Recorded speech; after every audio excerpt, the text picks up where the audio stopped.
Şairə İbrahimli şəhid Amin balamızın qəbr şərifinin ziyarətini bitirdikdən sonra onun ev ziyarətgahına gəlmişdir. Şairə xanım.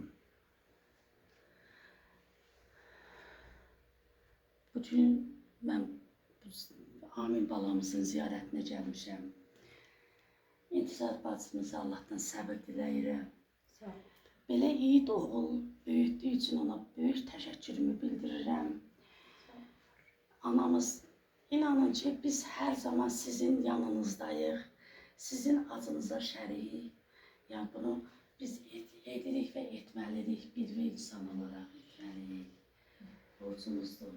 Sizə təsəlli olmalıyıq. Düzdür, nə qədər təsəlli olsaq da, etsək də acınız çox böyükdür. Allah rəhmət eləsin, şəhidimizə ruhu şad olsun. Allah sizlərə ömür versin. Siz daim var olduqca şəhidimiz hər zaman əbədi yaşayacaq tariximizdə. Bizim də borcumuz şəhidimizi yaşatmaqdır. Əlimizdən nə gəlirsə onu etməkdir. Allah sizdən razı olsun. Sizin kimi insanlardan, mətbuat orqanlarından, bütün hamımızdan Allah razı olsun ki, şəhid analarını bir ziyarət edirsiniz, onlara təsəlli yox, dəstək olursunuz.